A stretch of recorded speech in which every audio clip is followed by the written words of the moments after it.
Ambienti so v desetletju ustvarjanja dokazali, da nobena dimenzija ni nedosegljiva in da smo ustvarjalci pripravljeni storiti marsikaj, da bi vam pokazali raznolikost slovenskih domov. Tako smo na lovu za lepimi in unikatnimi prostori šli pod zemljo in v zrak, na morje in preko oceana v Avstralijo ter ZDA. Naleteli smo na skromna bivališča, velika le nekaj kvadratnih metrov, in bili povabljeni v razkošne sobane. Izjemne ambiente smo iskali pri kreativnih samograditeljih in tudi pri Slovencih, ki jih vsi poznamo z glasbenih odrov, športnih prizorišč ali televizijskih zaslonov.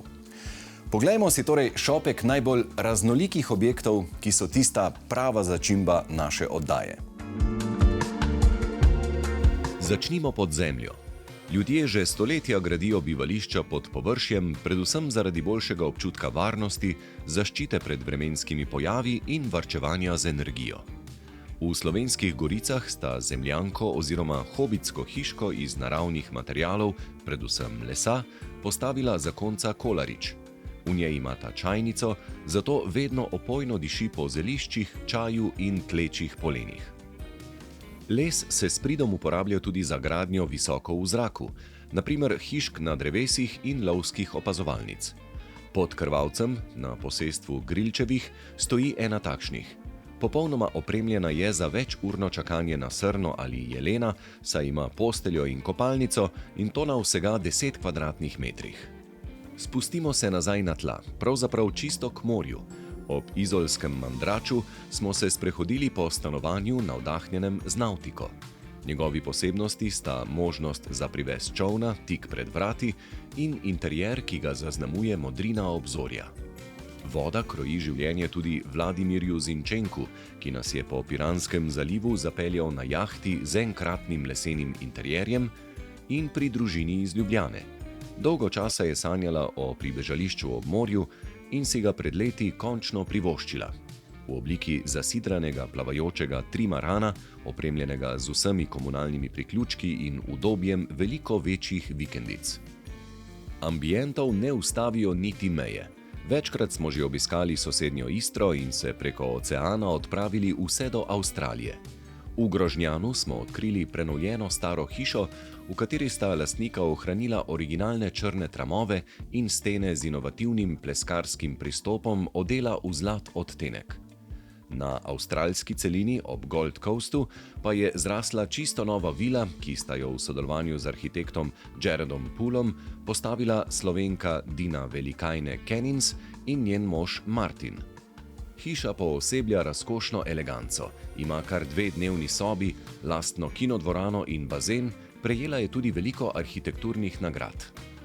Če si mnogi ne predstavljajo življenja brez šumenja vode, drugi hrepenijo po bližini gora.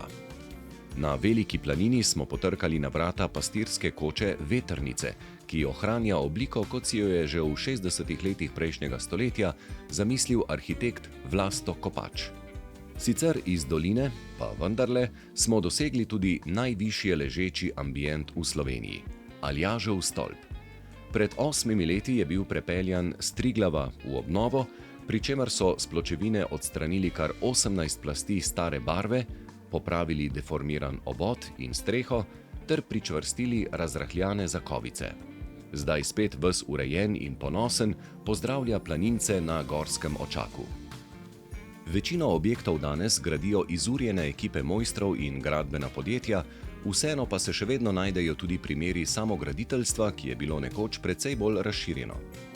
Hišo v Dobu pri Domžalah sta lastnika postavila skupaj z več kot 30 sorodniki in prijatelji, ki so delu in druženju namenili več kot 40 koncev tedna oziroma skupno skoraj 6000 delovnih ur. Rezultat? Imeniten 130 kvadratnih metrov velik dom z zunanjo teraso in pomožnim objektom. Nadalje smo spoznavali domovanja iz ilovice, takšna z apnenimi ometi in pokrita slamnato streho, s katero se ponaša najstarejša hiša na Kozjanskem, Franckina hiša. Ta je nekaj posebnega tudi zaradi opreme, kajti v njej sta novile postelja in sedežna garnitura, medtem ko je preostalo pohištvo iz druge roke ali reciklirano. Na koncu ne smemo pozabiti niti na ekskluzivne ambiente, na katere smo še posebej ponosni, da smo jih lahko posneli. Vanje so nas namreč povabili prepoznavni Slovenci. Športni strelec Rajmond Debevec, ki živi v staromeščanskem stanovanju v središču Ljubljane, nam je na primer razkril, da se največ časa zadržuje v naslonjaču v dnevni sobi, kjer ob srkanju čaja lahko bere ali gleda televizijo. Biatlonec Jakov Fak nam je poleg notranjosti doma razkazal še prijetno pokrito teraso, kjer ga zaradi senčil nikoli ne zmotijo radovedni pogledi. Nogometaš Marcos Tavares, ki si je stanovanje uredil v več stoletij stari hiši v Mariboru, pa nam je pokazal ohranjene starodobne obokane stropove, masivne deske na tleh in pred leti obnovljena vrata. Košarkar Jaka Lakovič je svojo montažno hišo postavil v isti ulici, kjer živijo njegovi starši. Odlikujeta jo prostoren dnevno-bivalni prostor in vrt, ki ne potrebuje veliko vzdrževanja. Medtem ko je nekdanji biatlonski as Klement Bauer le streljaj od reke Kolpe obnovil zapuščeno belokranjsko domačijo, v kateri je prepoznal turistični potencial. Nad Mozirjem smo v novi hiši priljubljene pevke Alje občudovali kamnito steno v dnevnem prostoru in velik steklen lestenec, ki sta ga s partnerjem Luko sestavljala cel mesec. Televizijska voditeljica Mojca Mavec pa nam je povedala, da v svojem intimnem prostoru rada ohranja energičnost, ženstvenost in lahkotnost. Tudi zato je eno od sten odela v rdečo barvo. Bili smo še pri voditeljici Moniki Tavčar, ki živi v obnovljenem mansardnem stanovanju v 500 let stari škofjeloški hiši.